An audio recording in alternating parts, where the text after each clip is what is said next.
Hello, it has been a very, very long time. I apologize. Don't really have excuses, but I have a lot of video ideas that I'm hopefully going to be filming and posting in August and September. But for today, we're going to be talking about the self. Since this is a philosophically minded video, I just want to say that this is mainly based off of my experience as opposed to research, so, I'm not the expert on anything, I'm just sharing what I feel. So yeah, the self. There are a lot of academic theories about what the self is, mind, body, soul, what does it mean, all that, and I don't really give a shit about any of those today. I just want to talk about what we casually, socially refer to as the self. The things that you say I and me and my for, the ways that you define yourself. For instance, I would say, hi, I'm Nicole, I'm a poet, I go to Brown University, and I love math. Those are descriptors that I put on myself. It's how I think about myself, and often that's what other people think of me. Now obviously this, for the most part, is a good thing. We don't want to just be like voids of nothingness that have nothing interesting about us. We like to have things that make us us. But that makes it very hard to fathom when things change. I know personally, the things I think about myself are often very set in stone. So when I say a thing about myself, that's like a thing and I don't want that to change. So it's like I've got this circle. Pretend this is a very clean-cut circle that can't be moved. There are things inside the circle and there are things outside of the circle, and that's me, my guy. But that's not true. There's nothing holding the self to be anything concrete. Like, that episode of Jimmy Neutron where his two friends are deciding what to give him and what to give that girl, and they each have traits, like one person can whistle, one person can't.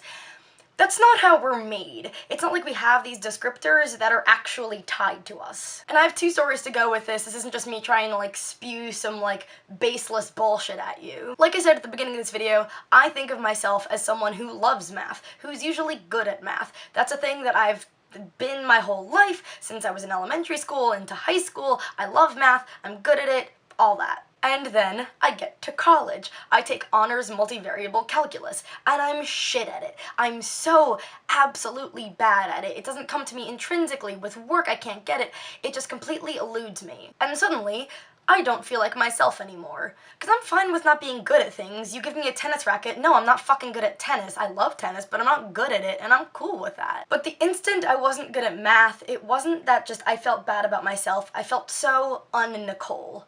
I was like, oh, but Nicole is good at math. Nicole is the math girl. What am I now if I'm not good at math? I'm nothing. And that's a very dangerous thought to have, to place all of your worth on this thing that you think is concrete. It's not. I'm still Nicole. I'm not good at multivariable calculus. I still like math, but I don't have to be good at that thing to still be me. And it took a bit of time. It took a bit of pretentious thinking to think that oh, well maybe the self doesn't exist. Maybe nothing's tying me down to anything, not even myself, and that was a very, very freeing feeling. And then on slightly more serious matters, I've done a lot of shit in my life. I've been very bad to a lot of the people in my life. I've been manipulative, and I've been an addict, and I've lied a lot, and I haven't done good for myself or the world or the people I love.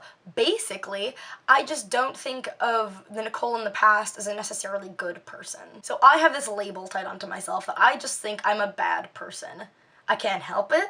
I know if I think about it, if I sit down and I know that I'm trying to be good to the people around me and that I've done good things, I guess I know I'm not a bad person, but still, I feel it a lot of the time, and that feeling is very easy for me to conjure up if I make even a small mistake. I'm like, well, I'm a bad person, and I'm only destined to do bad things for the world and the people around me. I'm only ever going to hurt people. And yeah, tendencies of the past can obviously help show what's going to happen in the future, but just because things can happen similarly in the future doesn't mean that they have to. Doesn't mean that bad person is suddenly in the Nicole bubble. Doesn't mean that I'm destined to be the way I've always been.